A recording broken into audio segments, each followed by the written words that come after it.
This is from Der Spiegel here that reads, Enemy Number 2, with a face of Elon Musk, with a quarter of it being, of course, Donald Trump's face. Now, with all of the assassination attempts happening...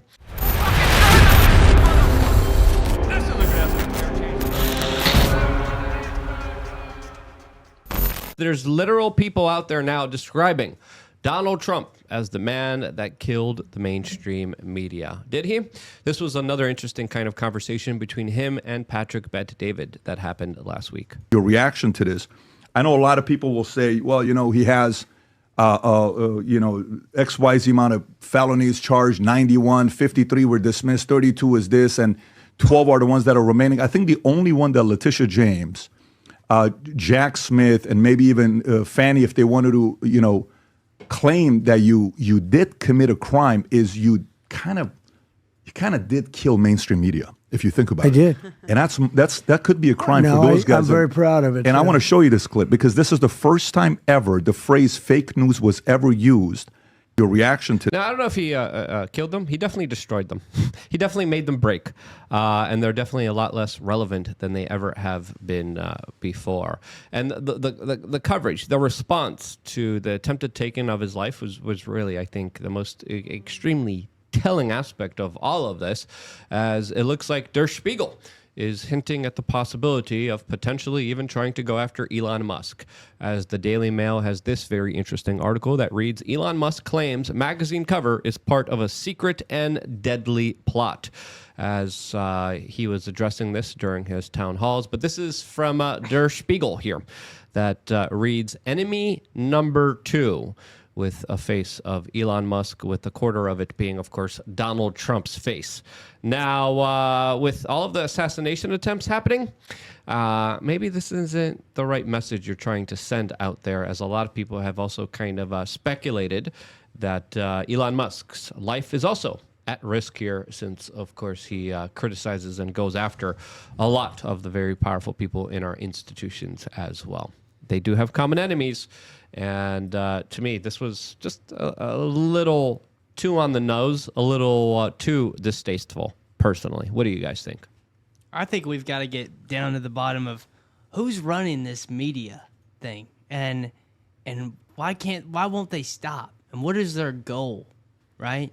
And then what do we do after that? We've got to build up an infrastructure ourselves of common-minded, decent Americans, even me and you, Luke, libertarian over here. Speak into the mic if you can, sorry. Libertarian over here, and me, a kind of a further right guy. We can come together on the fact that the media is corrupt, and we need to build some infrastructure to displace it. And that's got to be done, and it's going to take aristocracy and a lot of money.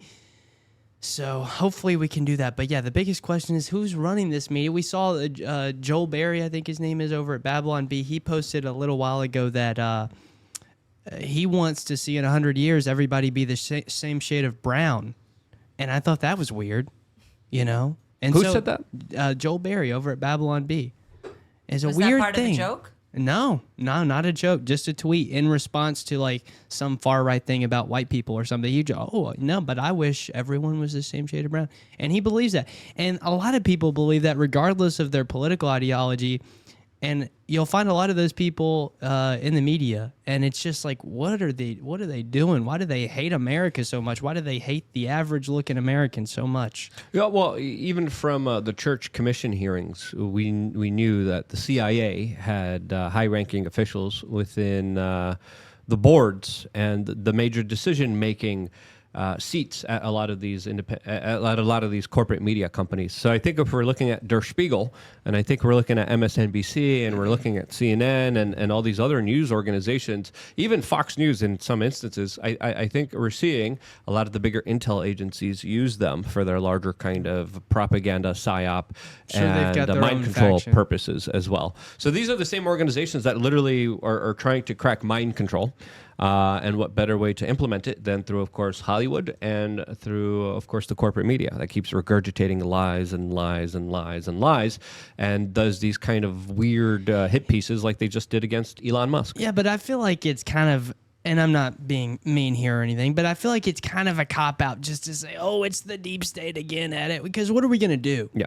You Well, I'm know, not the saying- deep yeah. state, it's that, I'm sure they've got an office in the big building of betraying the public trust, but who really is it? And I think that comes down to the folks who are really satanic demoniacs who hate everything we stand for, who, like I said in the last part of the segment, they want to destroy our identity. I mean, I said this last time I was on your show. In Zimbabwe, the person that you would think of when you first think Zimbabwe is probably a man or woman in traditional Zimbabwe garb, right? But if you think of here and you say maybe it's a white person, you're called a racist. And you're called a racist by those same people that are implicated in the sabotage of this country through the media. And why do they hate us so much? They're demoniacs, they're satanic, maybe soulless. I don't know. It seems like that's what we're dealing with here. Well, no, I always talk about the larger kind of energetic battle that we're dealing Good with and here evil. in this larger spiritual war. But there are documented cases, specifically detailing through the Senate Church Commission hearings, describing high-ranking CIA officials making the major decisions at the corporate media. There's Uday Ufket, a major kind of mainstream journalist in Germany who's no longer here. He had a heart attack, that literally talked about how the CIA contacted him and was writing news articles for him that were just released in his name. So there's a lot of documented incidences where, of course, this happened, and I do believe that the intel agencies are the ones that are pulling a lot of the strings, and I do think that there's a lot more to just that. It's not just the whole agency, and I do believe a lot of this kind of encompasses a larger kind of spiritual battle. A lot of religious people would obviously agree with that, and I think this year alone we're seeing a lot of people become more religious, specifically with just how absolutely crazy it has been. But seeing Elon Musk actually speak out against this, stand up against this, and say, hey, Der Spiegel, that's not cool that you say I'm target number 2, because I think he is. He also discussed a hidden brain cancer cure drug, by the way, during his kind of speeches that he's been giving in major swing states, where he's also offering up $1 million to random people in attendance during these events that sign up to, of course, his larger petition to stand behind the Constitution. I had a friend literally hit me up. He's like, we got to go to these events, and we all got to make a pact that if one of us wins, we share the money. And I'm like, man, that's how you know the economy's pretty bad out there. But Elon Musk has been taking a lot more of an active approach, especially when it comes to this year's presidential election. And I think his comments about cancer cure and drugs, I think his comments about criticizing corporate media, his comments about how a lot of people see this as the last election ever in the United States, I think they're right on the money. It's fascinating to see him take such a proactive role, as some people are arguing that he's taking too much of a role here. What do you guys think? I think it directly affects him, and that's why he's doing this. When he's talking about, one of the things that he's really mentioning is the regulations, because when there's all these regulations, it's stopping him from being able to go ahead with his technologies and his innovation.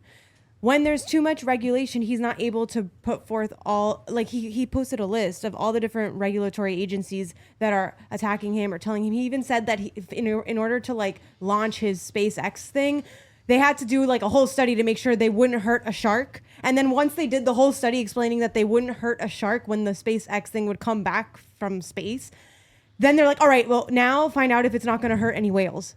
And these are just egregious amounts of regulations of paper, of things that are stopping us from moving forward and bringing more innovation and more creativity. I'm not saying we should go unleash robotics and AI, and of course everything needs to be well looked upon, but regulations do in fact slow our progress. I mean, when the U.S. government drops bombs, there's no studies. I mean, we know that they kill everything in the water, around Vieques, Puerto Rico, when they drop bombs, and I'm saying, they don't care. I mean, that is more egregious than just one rocket coming down and it's going to hit a random shark. The probability of that is so slim. Of course, certain things require more research and before just allowing it.